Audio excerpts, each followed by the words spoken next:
Please give a warm welcome to Sterling BD Lead, who's going to be chatting with Tangle. Thanks for doing this.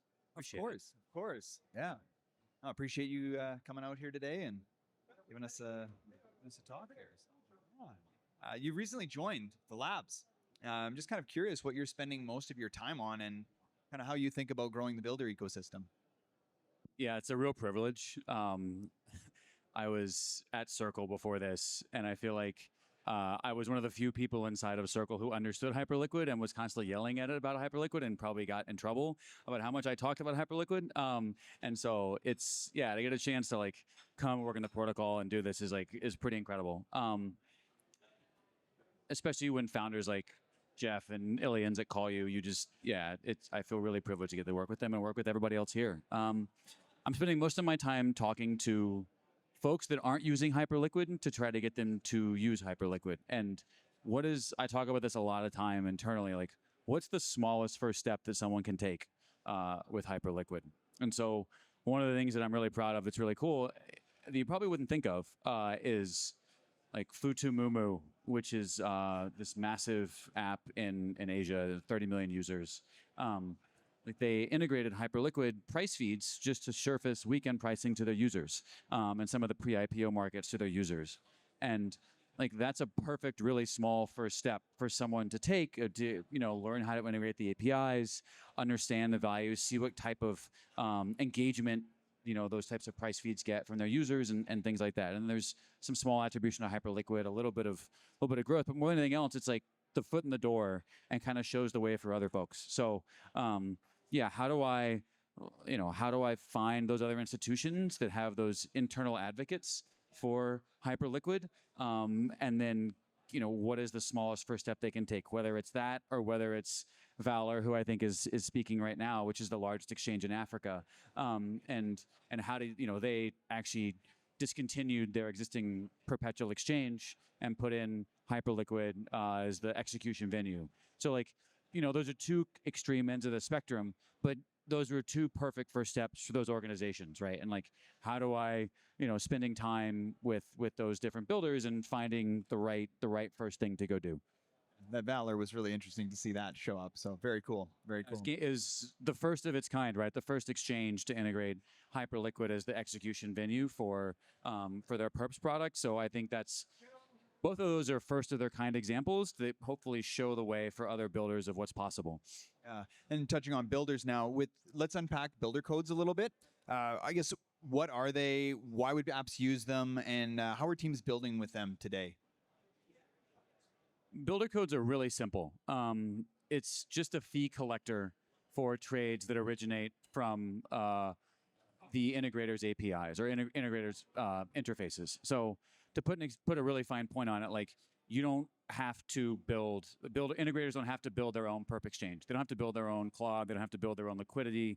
They don't have to build their own matchmaking engine. They can integrate Hyperliquid APIs, use it as the venue for all of their perps trading, use it as the engine to power all of their perps trading, fully white labeled, and then builder codes let them monetize it the same way they monetize trades today with basically a broker fee. And so it's an atomic protocol-based fee that gets added on top of trading that originate from integrators interfaces. It's an incredible product because it solves a real problem for users. It solves the cold start liquidity problem, and it solves the problem of actually building a perpetual exchange as well.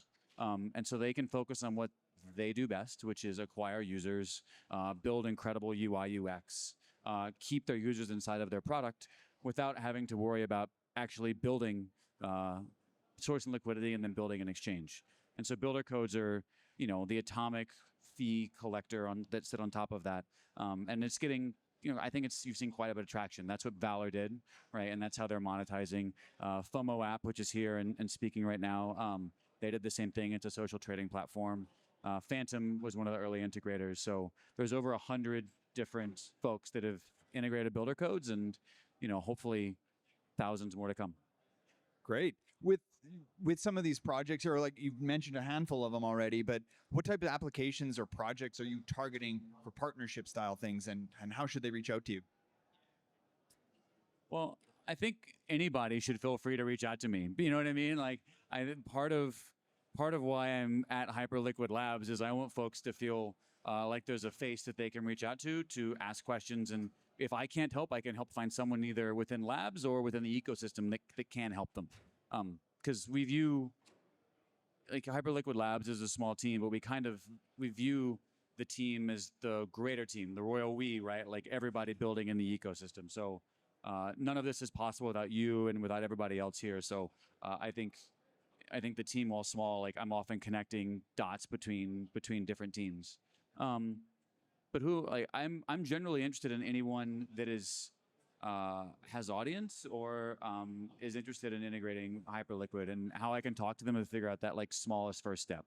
So there's no specific archetype of, like, if you're leave me alone or call me, you know what I mean? I just want folks to feel very open, and they were open for us to help find solutions and what that right first step is. Yeah, perfect. That's great that you have a flexible kind of approach to it. Since you've joined, any major milestones, I guess, or anything like that stood out so far? I said this earlier, so sorry if folks have heard it again. But it's unfortunate that it was a war breaking out that was this major catalyst, I would say, for 24/7 trading. But we really saw a shift in the conversations and a shift in the understanding for the need for 24/7 trading after the war broke out in Iran. Folks realized they couldn't wait for trading to open on Monday morning if the news was breaking and things were moving 5, 10, 15% on the weekends. You're significantly offsides at that point. So you need a venue to hedge, you need a venue to trade, et cetera. And so I think that was a very a clear, bright line, a watershed moment, if you will, for when the conversation changed around 24/7 trading writ large, and the best place to do that in the world, the deepest books, better books than Binance on most days, is on Hyperliquid. And so that was a big change, and was probably the catalyst for the shift in the composition of Hyperliquid's books. Before you saw 80-90% of the volumes on Hyperliquid, somewhere in that range. The majority of the volumes on Hyperliquid were crypto assets, Bitcoin, ETH, Sol, Hype, etc. And now the composition, depending on the day, is 50% TradFi assets, single name equities, indices like the S&P 500, oil, gold, etc. And then the other thing, and that's half of our volumes, and so it's changed the composition almost completely. And I think we're very happy to see that, because folks are trading significant, like, old assets at this point, and not just trading a single asset class. So it's diversified across the ecosystem, which is great. Yeah, it's incredible to hear, and that's one thing that I mentioned to people when I start talking about Hyperliquid, is talking about those these markets that were not particularly 24/7 in the past, and their eyes kind of light up. So it's quite neat to see that's really taking place, and we're seeing the traction behind it, which is great. Yeah, real-time price discovery is happening on Hyperliquid, and I think there's lots of good work from folks at Blockworks, like Shonda, who I believe is here, who's done a lot of good work on Friday close to Monday open. And what that looks like on Hyperliquid. So encourage folks to go out and look at that research that exists to understand how price discovery happens on Hyperliquid, and how it's a good tool that folks can use for whatever their financial use case is. And so for any serious builders that are looking to come into Hyperliquid, any resources that you want to point them to, or how can they get support? Well, again, feel free to reach out. Feel free to, hopefully I'm relatively easy to get in touch with, but feel free to talk to me directly, and I can point you in the right direction. I don't know, like, everybody here, they're such a great advocate for Hyperliquid as well. So the community, I think, is another wonderful resource. So meeting other people and connecting, I think, is good. But if there's if our docs need to be updated, if Hyperliquid's docs need to be updated, or there are questions you have, we always want feedback. So if there's things that you can't figure out, but you feel like you should, please tell us, because that feedback is invaluable, and it's a gift, and we'd like to make things better at Labs. Awesome. Well, I really appreciate you coming out here today and giving all of this resources for everyone here, and having Labs have a presence here today. So thank you. Thank you for doing this. Appreciate it. Appreciate it.